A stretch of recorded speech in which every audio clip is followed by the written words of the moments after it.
Hello everyone.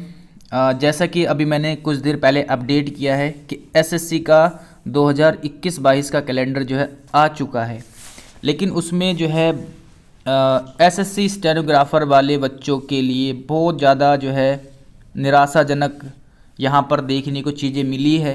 क्यों? क्योंकि 2021 में स्टेनोग्राफर की कोई वैकेंसी नहीं है। 2022 पूरा निकल जा रहा है, उसमें भी कोई वैकेंसी नहीं है। 2022 के लास्ट में जाकर के आपके जो है फॉर्म फिल कराएंगे और 2023 में जाकर के कहीं ना कहीं एग्ज़ाम होगा। यानी इतना बड़ा गैप, तो जो स्टेनोग्राफर की तैयारी कर रहे हैं उनके लिए कहीं ना कहीं जो है चीज़ें निराशाजनक है ना। मैंने आपको अपडेट किया है कि जो है कब जो है स्टेनो मतलब लास्ट में, ये मान लो 2022 के दिसंबर महीने में, ठीक है, और 23 में जाकर के एग्ज़ाम है ना। तो यार अब इतना लंबा वेट तो नहीं कर सकते, है ना। कुछ ना कुछ तो करना पड़ेगा, कोई ना कोई जो वैकेंसी है उसके अलावा उसमें उसके लिए हमें करना पड़ेगा, क्योंकि इतना लंबा वेट नहीं कर सकते हैं। तो भाई स्टेनोग्राफर के साथ साथ मैं तो यही बोलूँगा, इसकी तैयारी करने के साथ साथ आपको अपने हिसाब से कोई ना कोई वैकेंसी जो है उसको टारगेट बना लेना चाहिए, ठीक है ना। क्योंकि इतना लंबा वेट करोगे तो यार कहीं ना कहीं दिक्कत हो जाएगी, ठीक है। और फिर मतलब बहुत लंबा वेट हो जाएगा। मैं देखो जितने बच्चे स्टेनोग्राफर की तैयारी कर रहे हैं वो मतलब उसमें से लगभग 70 to 80% जो है बच्चे मैथ नहीं पढ़ते हैं, ठीक है, 70 to 80%। लेकिन मैं उन सभी स्टूडेंट से जो है निवेदन करता हूँ जो भी इसकी तैयारी कर रहे हैं कि वो अब जो है अपने सिलेबस में मैथ को ऐड कर ले, ठीक है ना। मैथ जो है ऐड कर ले, यानी मैथ को थोड़ा थोड़ा करके पढ़ते रहे। जिन्होंने कुछ भी नहीं पढ़ा मैथ में, उसको जो है मैथ मतलब थोड़ा थोड़ा करके पढ़ना है। जैसे एक महीने में आपको 1 या 2 चैप्टर का टारगेट बनाओ, ठीक है, मैथ को पढ़ो, ठीक है। मतलब एक एक चैप्टर को 2-2 3-3 बार पढ़ना पड़ेगा। और हर किसी के लिए ये चीज़ें होती है कि भाई कम से कम 3 से 4 बार आपको पढ़ना पड़ता है मैथ को, तब जा कर के आपकी उस पर पकड़ होती है। तो आप पहले से पहले मत डरना मैथ के लिए, ठीक है। आपको जो है डरना नहीं है, ओके।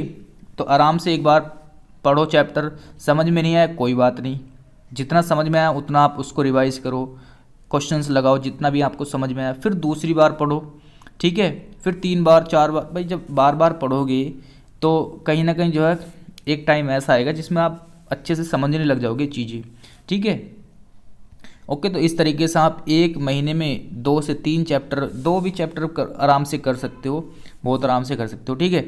तो क्योंकि यार अब हर वैकेंसी में जो है मैथ पूछा जाता है, ओके। और अपने हिसाब से जो भी स्टेट वाइज जो वैकेंसी आती है स्टेनोग्राफर की या ऐसी वैकेंसी जिसमें जो है मैथ नहीं आता है, आप उसको टारगेट बना सकते हो, ठीक है, या जिसमें मैथ कम आता है, ठीक है, उसको टारगेट बना सकते हो। और ज़्यादातर जो है हर सब्जेक्ट में, हर वैकेंसी में मैथ आता है, हर सिलेबस में। तो कहीं ना कहीं जो है आपको मैथ की पढ़ने की आवश्यकता है। तो मेरे हिसाब से आपको मैथ अब पढ़ना चाहिए। और जो भी वैकेंसी आए, चाहे वो CGL की हो, ठीक है, चाहे CHSL की हो, ठीक है, चाहे MTS की हो, या फिर दिल्ली पुलिस की हो, ठीक है, कोई सी भी वैकेंसी हो, फिर आप सारी वैकेंसी को टारगेट बना सकते हो, ठीक है।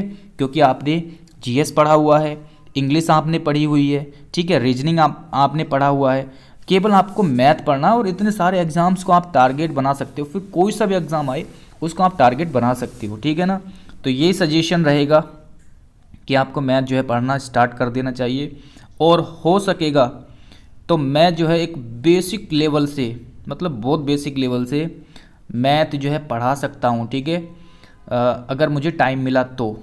बहुत मतलब बेसिक लेवल से, बेसिक टू हाई लेवल तक, ठीक है। क्योंकि मुझे पता है मैथ जो है किस तरीके से आप कर सकते हो।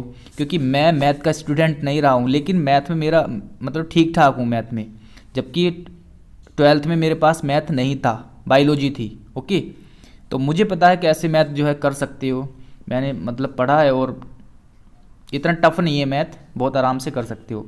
और उसके साथ साथ आप इंग्लिश वगैरह तो आप पढ़ ही रहे हो, उसको पढ़ते रहो, रीजनिंग को पढ़ते रहो, रीजनिंग को अच्छे से टाइम दो, है ना, इंग्लिश को टाइम दो, ठीक है, और जीएस को टाइम दो, मतलब इन सारी चीज़ों को तो आपको टाइम देना ही देना है, साथ में मैथ को भी टाइम देना है, ठीक है। तो आगे की कोई भी और मेरे माइंड में कोई बात आएगी आपके जो है फ्यूचर से रिलेटेड, मैं आपको अपडेट करूँगा। आप चैनल पर बने रहे और चैनल को सब्सक्राइब कर लेना, बेल आइकन ऑन कर लेना, साथ में टेलीग्राम पर जुड़ जाना, ठीक है।